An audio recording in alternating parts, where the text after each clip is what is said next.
ఉన్న బంగారాన్ని విడిపించి ఆ రోజు ఆన్లైన్ రేటుకే మేము కొంటాం. Sharma gold company. నమస్తే, వెల్కమ్ టు సుమన్ టీవీ. నేను మీ యామ్ని. ప్రస్తుతం మనతో ఉన్నారు ప్రముఖ ఆధ్యాత్మికవేత్త, ప్రముఖ జ్యోతిష వాస్తు పండితులు గుండపుడి శివ సుధీర్ శర్మ గారు ఉన్నారు. గురుగారితో మాట్లాడి మనకు ఉన్న సందేహాలను అడిగి తెలుసుకుందాం. నమస్కారం గురుగారు. శ్రీమాత్రే నమః. శ్రీ గురుభ్యో నమః. గురుగారు, ఇప్పుడు పితృదోషాలని అంటూ ఉంటారండి. అసలు ఈ దోషాలు అనేది ఏ విధంగా ఉంటాయి? అసలు ఈ దోషాలు పోవాలంటే ఎలాంటి పరిహారం అంటూ చేసుకోవాలండి? నిజంగా జాతక స్థితిలో రాహు, కేతు, గురు, శుక్ర, కుజ గ్రహాలు, ఈ 5 గ్రహాల వల్ల వచ్చేటువంటి వాళ్ళు ఉండేటువంటి స్థానాన్ని బట్టి వచ్చేటువంటి దోషాలే పితృదోషాలు, కుజదోషాలు. మనం అంతకుముందు కూడా చెప్పుకున్నాం, కొన్ని నక్షత్రాల వారు మాత్రమే ఈ దోషాలు ఉన్న వాళ్ళ వంశంలో నక్షత్ర జననాలు జరుగుతూ ఉంటాయి. వాటిల్లో ముఖ్యంగా అశ్వని, ఆరుద్ర, మఖ, స్వాతి, మూల, శతభిషం, రోహిణి, హస్త, శ్రవణం, అలాగే మృగశిర, చిత్త, ధనిష్ట, పునర్వసు, విశాఖ, పూర్వాభాద్ర, ఉత్తరాభాద్ర, అనురాధ, పుష్యమి. ఈ నక్షత్రాలు కాకుండా ఇంకా విశేషంగా ఆ వంశంలో పితృదోషం అనేది స్ట్రాంగ్గా ఉంది అని చెప్పాలి అంటే ఆశ్లేష నక్షత్ర జననం. ఈ నక్షత్రాలు ఉంటే పితృదోషం ఉన్నట్టే. 6 తరాల క్రితం నుంచి ఈ దోషం వీళ్ళని ఫాలో అవుతుందని చెప్పవచ్చు. 7వ తరంలో ఆటోమేటిక్గా ఆశ్లేష నక్షత్ర జననం జరిగి తీరవలసింది. అది పుట్టినప్పటి నుంచి, అంటే ఆ నక్షత్ర జననం జరిగినప్పటి నుంచి మరలా ఇంకా 8 తరాలు, దాదాపు అంటే 7 తరాలు అయిపోయిందంటే ఇంకా 7 తరాలు, 14 తరాలు ఈ పితృదోషం, స్త్రీ శాపం అనేది వీళ్ళ వంశాన్ని బట్టి పీడిస్తూ ఉంటుంది. దీంట్లో ముఖ్యంగా తల్లిదండ్రులకు ఇష్టం లేనటువంటి మ్యారేజ్లు చేసుకోవటం, ఇంట్లో ఇష్టం ఉండి ఒప్పుకుంటే ఓకే, ఒప్పుకోకపోయినా సరే ఇంట్లో వాళ్ళని బలవంత పెట్టి ఏడ్పించి నానా రచ్చ చేసి చేసుకునేటువంటి వాళ్ళు కొంతమంది ఉంటారు. అలాగే వివాహం చేసుకున్న తర్వాత విడిపోవటం ఒకటి, అంటే డివోర్స్, సంతానం కలక్కపోవటం ఒకటి, కలిగిన సంతానం ఆరోగ్యంగా ఉండకపోవటం ఒకటి, అలాగే మాట వినకపోవటం ఒకటి, చేసిన వ్యాపారం ఎక్కడా కూడా సక్సెస్ లేకుండా ఉండడం ఒకటి, అనుకున్న ఉద్యోగం రాకపోవటం, వచ్చిన ఉద్యోగంలో వాళ్ళకి సరైనటువంటి అవగాహన లేక, సరిగా చేయలేక ఒడిదుడుగులకు ఎక్కువగా లోనవ్వడం ఒకటి. అలాగే ముఖ్యంగా ఉద్యోగం చేస్తూ కూడాను ఎంత కష్టపడ్డా వాళ్ళ గుర్తింపు లేక, ప్రమోషన్స్ లేక అక్కడక్కడే కొట్టుకుంటూ ఉంటారు. 15 ఏళ్ళు 20 ఏళ్ళు చేసినా అదే జీతం ఉంటుంది, అదే చాకరీ ఉంటుంది, ఇంకా చాకరీ పెరుగుతూనే ఉంటుంది. వీళ్ళకంటే వెనకొచ్చిన వాళ్ళు మాత్రం ప్రమోషన్లు కొట్టుకుంటూ ముందుకు వెళ్ళిపోతుంటారు, వీళ్ళు మాత్రం అక్కడే ఉండిపోతుంటారు. వీళ్ళకి ఎంతైతే విద్య వచ్చో వీళ్ళకంటే తర్వాత వచ్చిన వాళ్ళు కూడా అదే విద్య వస్తుంది, కానీ అది మాత్రం కాకుండా వీళ్ళు మాత్రం అక్కడే ఉండిపోతూ ఉంటారు. అలాగే అనుకున్న పనులు ఏవైతే ఉంటాయో చివరి దాకా వచ్చేసి మరలా స్టార్టింగ్ పాయింట్కి వచ్చేస్తుంటాయి, మరలా ముందుకు వచ్చేస్తుంటాయి, మరలా వెనక్కి వెళ్ళిపోతూ ఉంటాయి. తద్వారా అనవసరమైనటువంటి ఆర్థిక నష్టాలు తప్పితే వేరే రకమైనటువంటి సమస్యలు ఉండవు. అలాగే ఇచ్చిన అప్పులు వెనక్కి తిరిగి రాకపోవడం, అప్పులు ఇప్పిస్తే మధ్యవర్తిగా ఉండి చెక్కులు ఇచ్చేసి షూరిటీలు ఇచ్చి ఇప్పించిన వాళ్ళు బాగానే ఉంటారు, తీసుకున్న వాళ్ళు ఇచ్చిన వాళ్ళు బాగానే ఉంటారు, మధ్యలో ఇప్పించిన ఈ వ్యక్తి మాత్రమే అప్పు తీర్చాల్సిన పరిస్థితి రావడం ఒకటి. అలాగే షేర్ మార్కెట్కి వెళ్ళి నానా గందరగోళాలకు గురైపోయి ఉన్నటువంటి డబ్బులు మొత్తం పోగొట్టుకోండి. దీంతో పాటుగా ఇంకా ముఖ్యమైన విషయం ఇంకోటి ఉంది, ఈజీ మనీ కోసం వెంపర్లాడేటువంటి తత్వం. కష్టపడకుండా డబ్బు రావాలని కోరుకుంటుంటారు చూడండి చాలామంది. ఎవరైనా కోరుకుంటారు ఈజీగా డబ్బు రావాలని, కానీ వాటికి విలువ లేదు కదా. కష్టపడితే వచ్చేటువంటి రూపాయి వేరు, కష్టపడకుండా ₹1,00,00,000 వచ్చినా వేరు. కష్టపడకుండా ఈ నిధులు ఇట్లాంటి వాటి కోసం ఎక్కువ వెంపర్లాడుతూ ఉంటారు చాలామంది. పేరాశ అంటారు, దురాశ. ఓ మాట చెప్పాలంటే ఇలాంటి దురాశావాదులుగా ఉండడం కానివచ్చు, ఇవన్నీ కూడాను పితృదోషాల కిందకి, స్త్రీ శాపం కిందకే వస్తూ ఉంటాయి. ఇవన్నీ ఎందుకు వస్తాయి ముఖ్యంగా అంటే, మన పూర్వీకులు ఎవరైతే ఆడవాళ్ళని మగవాళ్ళు ఏడిపించారా, అంటే మగవాళ్ళు కావచ్చు, అత్త కోడల్ని కావచ్చు, కోడలు అత్తని కావచ్చు, ఆడపడుచు ఇంటి కోడల్ని కావచ్చు, భర్త భార్యని కావచ్చు, మరిది వదిన్ని కావచ్చు, బావగారు మరదల్ని కావచ్చు, అన్నదమ్ములు అక్కజెళ్ళిన కావచ్చు, ఎవరైనా సరే ఇంటి ఆడవాళ్ళు ఏడిస్తే, బాధ పెడితే వచ్చేటువంటి దోషమే స్త్రీ శాపం. దీనివల్ల కొంతమంది బలవన్ మరణాలు పొందుతూ ఉంటారు, సూసైడ్ చేసుకోవటాలు ఇట్లాంటివి. ఎక్కువగా క్యాన్సర్ ఇవన్నీ ఎందుకు వస్తాయి? ఎక్కువగా ఆలోచన, భయము, టెన్షన్ వీటి వల్ల ఎక్కువగా వస్తూ ఉంటాయి, అవునా? సో ఇవన్నీ కూడాను మన పూర్వీకుల ఆడవాళ్ళని హింసించినటువంటి హింసాభావకమే ఇప్పుడు మనం అనుభవిస్తున్నటువంటి బాధలు, కష్టాలు అనేవి. అది స్త్రీ శాపం, సంపూర్ణమైన స్త్రీ శాపం.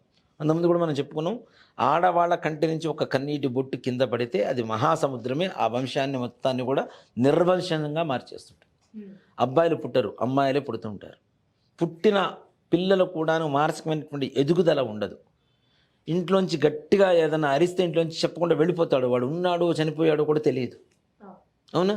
అలాగే 60 ఏళ్ల లోపల చనిపోయినటువంటి మరణాలు ఏవైతే ఉంటాయో ఇవన్నీ కూడా పితృదోషాల కిందకు వస్తుంటాయి. తర్వాత వీళ్ళు ఇంటి పేరుతో అమ్మాయికి పెళ్లి చేస్తాం, అత్తగారింటి ఇంటి పేరు పెట్టుకుంటుంది, కానీ మీ ఇంటి పేరు అయితే పెట్టుకోదు మళ్ళీ. సో ఇక్కడ వంశ నిర్వంశం అయిపోవటం. అలాగే ముఖ్యంగా cancer, heart, kidney, liver, brain stroke, suicide, accidents, fire accidents, water accidents, murders, ఇలాంటి కారణాల వల్ల 60 సంవత్సరాల లోపల చనిపోయినటువంటి వ్యక్తులు మన కుటుంబంలో ఎప్పుడైనా జరిగి ఉన్నా సరే తప్పనిసరిగా పితృదోషం, స్త్రీ శాపం అనేది తప్పనిసరిగా వస్తుంది. ఇక్కడ ఒక వింత ఏంటంటేనమ్మా, ఒక అబ్బాయికి పితృదోషం ఉంది, ఆ అబ్బాయికి భార్య కావాలంటే మరలా పితృదోషం ఉన్న వంశం నుంచే భార్య వస్తుంది, లేకపోతే రాదు. సో కాబట్టి ఇద్దరికి పితృదోషం ఉంది. వీళ్ళిద్దరికి ఉందంటే పుట్టబోయే పిల్లలకు ఉంటుందా ఉండదా? మరి అంటే వంశపరంపరగా జీన్స్ అండ్ సైన్స్ చెప్తూ ఉంటుంది కదా, జీన్స్ కాదు, ఇది తప్పనిసరిగా గ్రహస్థితి వల్లనే. కొన్ని గ్రహాలు ఏవైతే ఇందాక మనం 5 గ్రహాలు చెప్పుకున్నామో, రాహు, కేతు, గురు, శుక్ర, కుజ గ్రహాలు, అవి ఎప్పుడైతే లోపిస్తూ ఉంటాయో ఇలాంటి ఇందాక చెప్పినటువంటి అనారోగ్య స్థితి ఎక్కువగా ఏర్పడుతూ ఉంటుంది. తద్వారా 60 ఏళ్ల లోపల చనిపోతూ ఉంటారు. వాళ్ళకి ఎక్కడా కూడా స్వర్గ నరక ప్రాప్తి కలగదు. త్రిశంక స్వర్గంలో మాత్రమే వీళ్ళు కొట్టుమిట్టాడుతూ ఉంటారు. మనం పెట్టేటువంటి పితృకార్యాలు, దినాలు, తద్దినాలు, కర్మలు ఇవి ఏవైతే ఉంటాయో అవన్నీ కూడా వాళ్ళకి అందవు. అంతకపోతే మన పితృదేవతలు ఆకలితో ఉన్నప్పుడు మన వంశాన్ని వంశాభివృద్ధి అని చెప్పి దీవించేటువంటి అవకాశం ఉండదు కదా. ఇవన్నీ కూడా పితృదోషాలు, స్త్రీ శాపాలు, కుజదోషాలు, సర్పదోషాలు, ఇవన్నీ కూడా వంశపరంపరగా మాత్రమే వస్తూ ఉంటాయి. ఈ గ్రహాల వీక్షణ ఈ విధంగా ఉంటుంది కాబట్టి వాటి వల్ల వచ్చేటువంటి అనారోగ్య స్థితి, ఇప్పుడు మా నాన్నగారికి ఒక గ్రహస్థితి బాగాలేదు, అదే గ్రహస్థితి నాకు వచ్చింది. మా నాన్నగారికి ఆ గ్రహస్థితి వల్ల హెల్త్ బాగాలేదు కాబట్టి అదే హెల్త్ ప్రాబ్లమ్స్ నాకు ఎందుకు వస్తున్నాయి? అదే గ్రహస్థితి, ఆ గ్రహాలు లోపించడం అనేది నాకు కూడా జరిగినాయి కాబట్టి వాటి వల్ల వచ్చేటువంటి అనారోగ్యం వస్తుంది. నిజంగా చెప్పాలి అంటే దీనికి శాశ్వత పరిష్కారం, రాబోయే తరాలకు కూడా ఈ దోషాన్ని లేకుండా నివృత్తి చేయగలిగినటువంటి శక్తివంతమైనటువంటి పరిహారం ఒకటి మనం చాలాసార్లు చెప్పుకుంటూనే ఉన్నాం. నిజంగా ఇది చెయ్యాలి, వినటం కాదు, చూడటం కాదు వీడియో, ఇది చేయాలంటే కూడా పూర్వజన్మ సుకృతం ఉండాలి. ఒక మాట చెప్పాలి అంటే, ఒక మగ పిల్లవాడిగా ఒక వంశంలో పుట్టిన తర్వాత తండ్రి మరణానంతరం ప్రతి ఒక్క మగవాడు చెయ్యవలసినటువంటి ఒక ధర్మం. ఇప్పుడు కర్మ చేస్తాం, తద్దినం పెడతాం, మాసికం పెడతాం, సంవత్సరికం చేస్తుంటాం, ఇవన్నీ ధర్మం ప్రకారం చేస్తుంటాం కదా. అలాంటి వాటితో పాటుగా మన పూర్వీకులు చేసినటువంటి సకల పాపాలు, సకల దోషాలు, సకల శాపాలు నివృత్తి కలిగించి సంప్రోక్షణ చేసి ప్రక్షాళన చేసి భవిష్యత్ తరాలకి మంచి భవిష్యత్తుని ఇవ్వాలి అనుకునేటువంటి ప్రతి ఒక్కరూ కూడాను తప్పనిసరిగా మనం చెప్పబోయేటువంటి పరిహారం చేయడం ద్వారా వీళ్ళు పడేటువంటి బాధలే కాకుండా, వీళ్ళ ద్వారా వచ్చినటువంటి శాపాలు పాపాలే కాకుండా, ఇక్కడ ఒక అబ్బాయి ఉన్నాడు, అబ్బాయి తల్లి తండ్రి తరఫు నుంచి వస్తాయి, అమ్మ నాన్న, అమ్మ వాళ్ళ అమ్మా నాన్న, నాన్న వాళ్ళ అమ్మా నాన్న. అలాగే ఒక భార్యని పెళ్లి చేసుకుంటాడు, ఆ అమ్మాయికి అమ్మ వాళ్ళ అమ్మా నాన్న, నాన్న వాళ్ళ అమ్మా నాన్న, వీళ్ళ వైపు అంటే ఇక్కడ మొత్తం దాదాపుగా 8 వైపు నుంచి మనకు వస్తుంది. అవునా? ఇవన్నీ శాపాలు పోవాలంటే ఒక్కటే పరిహారం ఉంది. ఇది మరలా మాటికి తినడానికి, రోజు తినడానికి భోజనం కాదు, ఒక్కసారి చేస్తే చాలు. నిజంగా మనం చెప్పిన పరిహారం చేసిన తర్వాత సంవత్సరం తర్వాత వాళ్ళ జీవితం సంపూర్ణంగా మారిపోతుంది. ప్లస్ వాళ్ళు ఏదైతే ప్రతి ఒక్కరికి ఒక డ్రీమ్ లైఫ్ ఉంటుంది, నా లైఫ్లో అలా ఉండాలి, ఆ ఇల్లు కొనుక్కోవాలి, ఈ కారు కొనుక్కోవాలి, నేను ఇలా ఉండాలి, ఈ స్థితిలో ఉండాలని, ఆ డ్రీమ్ లైఫ్ కంప్లీట్ ఫుల్ఫిల్ అవుతుంది. గోకర్ణం ఇది చాలామంది అక్కడ చేయండి ఇక్కడ చేయండి అని చెప్తున్నారు. ఒక పూర్వకాలంలో మనకి వెంకటేశ్వర స్వామి అనగానే ఇప్పుడైనా సరే వెంకటేశ్వర స్వామి అంటే తిరుపతి గుర్తుకొస్తుంది కదా. చికటపల్లిలో ఉన్నాడు, లేదు ఇంకా చాలా జమలాపురంలో ఉన్నాడు, చిన్న తిరుపతిలో ఉన్నారు, చిలుకూరులో ఉన్నాడు. మరి వీళ్ళందరూ వెంకటేశ్వర స్వామినే. కానీ తిరుపతి ఎందుకు గుర్తుకొస్తుంది అంటే ప్రధాన క్షేత్రం కాబట్టి, ఆ క్షేత్రానికి ఉండేటువంటి మహత్యం కాబట్టి. అలాగే ఈ మోక్షనారాయణ బలి అనేటువంటి ఒక పూజా విధానం ఉంటుంది ఈ యొక్క దోషానికి నివారణ. ఈ మోక్షనారాయణ బలి శ్మశాన నారాయణ బలి అని చెప్పి కొన్ని చోట్ల చేస్తున్నారు, కొన్ని చోట్ల పిఠాపురంలో కొన్ని చోట్ల చేస్తున్నారు. వీటన్నిటికంటే కూడా ముందు జ్యోతిష్ శాస్త్రంలో ఈ యొక్క దోషాలకి పరిపూర్ణమైనటువంటి నివృత్తి కలగాలి అంటే ఒక క్షేత్రం ఉంది, అదే గోకర్ణంలో మహాక్షేత్రం. గోకర్ణంలో ఉండేటువంటి ఇందాక మనం ఏం చెప్పుకుంటున్నాం, మనం పెట్టేటువంటి దినాలు తద్దినాలు ఎవరికి అందట్లేదు, అందువల్ల కూడా పితృదోషాలు వస్తుంటాయి. తద్దినాలు పెట్టకుండా కూడా కొంతమంది మానేస్తుంటారు. మేము గయ్యకి వెళ్ళి వచ్చాం, గయ్యలో శ్రార్థం పెట్టేసాం, ఇంకా తద్దినం పెట్టాల్సిన అవసరం లేదు, అవన్నీ పిచ్చి మాటలు. నిన్న భోజనం చేసాం, మళ్ళీ నిన్న సాయంత్రం భోజనం చేసాం, ఇవాళ పొద్దున భోజనం చేసాం, మళ్ళీ రాత్రి భోజనం చేస్తాం. మనం మాత్రం రోజు తింటాం. ఎప్పుడో సంవత్సరానికి ఒక్కసారి తల్లిదండ్రులకి వాళ్ళ పేరు తలుచుకొని వాళ్ళు ఏదైనా మంచి పని చేయరా అని చెప్తే అది కూడా మేము అప్పుడు చేసేసి ఇప్పుడు చేయాల్సిన అవసరం లేదు అని చెప్పి దులుపుకొని వెళ్ళిపోతున్న వాళ్ళు చాలామంది ఉన్నారు. అంత దేనికమ్మా, తల్లిదండ్రులకి ఇతర దేశాల్లో ఉంటూ వాళ్ళు చనిపోయిన తర్వాత ఇక్కడ రాలేక కర్మకాండలు చేయలేని దుస్థితిలో కూడా ఉన్నవాళ్ళు చాలామంది ఉన్నారు. వాటికి కూడా ప్యాకేజీలు వచ్చినాయి కదా. చందనం కట్టెలతో కాలిస్తే ఒక ప్యాకేజీ, మామూలు కట్టెలతో కాలిస్తే ఒక ప్యాకేజీ, వ్యాన్లో తీసుకెళ్ళాలా, అట్లా తీసుకెళ్ళాలా, 10 మంది భజంత్రి అదే ముందు దీని ఉంటారు కొట్టుకుంటూ తీసుకెళ్తున్నారు, తప్పెట్లు కొట్టుకుంటూ తీసుకెళ్ళాలంటే ఒక ప్యాకేజీ, అవి లేకుండా తీసుకెళ్ళాలంటే ఒక ప్యాకేజీ, ఇన్ని ఉన్నాయి. బ్రాహ్మణి పెట్టి చేయించాలా లేదా అంటే అలాంటి దుస్థితి దిగజారుతున్నాం కదా. ఇలాంటి పరిస్థితుల్లో ప్రతి మగవాళ్ళు తప్పనిసరిగా తండ్రి మరణానంతరం ఈ పూజ చేయవలసిందే. ఇప్పుడు మా నాన్నగారు ఉన్నారు, నాకు దోషం ఉంది, ఏం చేయాలి, నాకు బాగలేదు, మా నాన్నగారు పూజ చేయాలి. మరి మా నాన్నగారు మంచంలో ఉన్నారు, రాలేరు, ఏం చేయాలి? నాకు మా నాన్నగారు లేరు, నేనే రాలేను, ఏం చేయాలి? తండ్రి రాలేనటువంటి పరిస్థితుల్లో కొడుకు వెళ్ళి విఘ్నేశ్వర పూజ పుణ్యాహవాసన చేసి అక్కడ ఒక బ్రాహ్మణ్ణి ఎంచుకొని, అర్త్విగ్వరణం అంటారు. అర్త్వికుడు అంటే చేయించేటువంటి బ్రాహ్మడు అని, వరణము అంటే మనం కోరుకొని తెచ్చుకోవటం. ఒక బ్రాహ్మణ్ణి ఆ తండ్రి స్థానంలో కూర్చోబెట్టి పూజ చేయటం. ఆడపిల్లలే ఉంటారు, మగపిల్లలు లేరు, వాళ్ళు కూడా తప్పనిసరిగా తండ్రి లేడు, ఏం చేయాలి? ఆడపిల్లలు అలాంటి వాళ్ళు కూడా వాళ్ళ తండ్రి స్థానంలో ఒక బ్రాహ్మణి కూర్చోబెట్టి చేయించడం.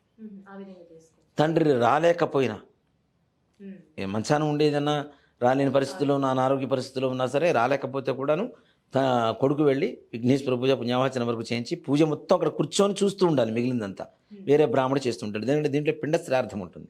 పిండ శ్రార్థం తండ్రి ఉన్నవాడు చేయరు కాబట్టి, ఆడవాళ్ళతో చేయించరు కాబట్టి వేరే బ్రాహ్మణి కూర్చోబెట్టి మరి ఈ మోక్షనారాయణ బలి అనేది గోకర్ణ మహాక్షేత్రంలో చేయించడం అనేది విశేషం. ఏవైతే తద్దినాలు అవి అందట్లేదు, ఆత్మఘోష కలుగుతుందని చెప్తున్నామో గోకర్ణంలోనే ఎందుకు చేయాలి అని చెప్పడానికి ఒక గొప్ప లాజిక్, ఒక శాస్త్రం కూడా. అక్కడ ఉన్నదే ఆత్మలింగం, ఇక్కడ కలుగుతుంది ఆత్మఘోష. ఆత్మలింగం ఆత్మఘోష కదా, దానికి రిలేటెడ్ కాబట్టి ఆత్మఘోషల్ని నివారణ చేసేటువంటి అంటే భూతనాథుడు అని పిలుస్తుంటాము. ఎవరు? ఈశ్వరుడు. సాక్షాత్ కైలాసం నుంచి రావణాసురుడు తీసుకొచ్చినటువంటి ఆ శివలింగం అక్కడ ప్రతిష్ఠ చేయబడింది. ఆ శివలింగం ఉన్నటువంటి శైవక్షేత్రంలోనే ఈ యొక్క మోక్షనారాయణ బలి అనేది చేయడం అనేది చాలా విశేషం. తప్పనిసరిగా చేయించండి. భవిష్యత్ తరాలకి వాళ్ళ భవిష్యత్తు మంచిగా ఉండేలా ఆలోచించండి. ఇప్పుడు నాతోనే నా వంశం అయిపోవటం లేదు కదా, నా నెక్స్ట్ జనరేషన్, ఆ నెక్స్ట్ జనరేషన్, ఆ నెక్స్ట్ జనరేషన్ అన్నీ బాగుండాలి అంటే తప్పనిసరిగా ఇవి నేను చేయించాలి. చేయించి వచ్చిన తర్వాత మా ఆవిడని నేను కొడతాను, మా చెల్లిని తిడతాను, మా అమ్మని కొడతాను అంటే కాదు. ఇంతవరకు చేసిన పాపాలకి నివృత్తి చేసుకున్నాం, ఇహ మీద పాపాలు కూడా చేయకుండా ఉండాలి. అంతే కదా. నేను చేసి వచ్చాను, మళ్ళీ స్టార్ట్ చేస్తాను అంటే మళ్ళీ ప్రారంభమే. మళ్ళీ నీ నెక్స్ట్ జనరేషన్ మీ పిల్లలకు వచ్చేస్తుంటుంది ఆటోమేటిక్గా. సంతానం లేకపోవడం కూడా ఇదే దోషం, పితృదోషమే. తప్పనిసరిగా నేను ఇక్కడికి పంపించిన వాళ్ళల్లో సంతానం లేదు అనుకున్న వాళ్ళు ఈ మధ్యకాలంలో నేను నలుగురిని చూపిస్తాను. వెళ్ళొచ్చిన నెక్స్ట్ మంత్ వాళ్ళ మిస్సెస్ కన్సీవ్ అవుట్. ఒక అతనైతే మన పరమానంద భరితంగా వచ్చి చెప్పాడు నాతో, డాక్టర్ ఆయన, నాకు సంతానం, డాక్టర్సే తొందరగా నమ్మరు, అలాంటి తను వెళ్ళొచ్చిన నెక్స్ట్ మంత్ కన్సీవ్ అయింది అమ్మాయి. ఒక అతనికి ట్విన్స్ పుట్టారు, ఒక అమ్మాయికి పెళ్ళి 17 ఏళ్ళైంది, అమ్మాయి వెళ్ళొచ్చిన 2వ నెల అమ్మాయి ప్రెగ్నెన్సీ. సో ఇవన్నీ కేవలం అక్కడ చేసేటువంటి ఏవైతే దోష నివారణ ఉంటుందో చాలా పవిత్రంగా చేయిస్తారు అక్కడ. దాంట్లో కూడా కొంతమంది గురువులు బాగా చేయించేటువంటి వాడు కొంతమంది ఉన్నారు, సెలెక్టివ్ పర్సన్స్. ఇప్పుడు మంచి చెడు అన్నిట్లో ఉంటాయమ్మా. ఇప్పుడు మంచి బ్రాహ్మడు బాగా చేయించే వాళ్ళని ఎంచుకుంటాం మనం ఇంట్లో పూజ చేయించుకోవాలంటే. ఎవరైనా పడితే వాళ్ళని తెచ్చుకోం కదా. అన్ని మంత్రాలు చక్కగా చేయించగలిగినటువంటి వాళ్ళు, ఆకర్షణీయంగా అందరికీ అర్థమయ్యేలాగా చేయించే వాళ్ళని తెచ్చుకుంటాం. మరి అంత దూరం వెళ్ళి మన భవిష్యత్ తరాల కోసం చేసేటువంటి పూజకు కూడా మనం ఎంచుకొని తీసుకోవాలి కదా. అలా కొంతమంది సెలెక్టెడ్ పర్సన్స్ ఉన్నారు, వాళ్ళతో చేయించడం తప్పనిసరిగా విశేషమైనటువంటి యోగం కలుగుతుంది. మంచి పరిహారం తెలియజేస్తారండి. ధన్యవాదాలు. శ్రీమాత్రే నమః. శ్రీ గురుభ్యో నమః. సుమన్ టీవీలో మీ పర్సనల్ అండ్ బిజినెస్ ప్రమోషన్స్ కోసం కింది నెంబర్కి కాంటాక్ట్ చేయండి.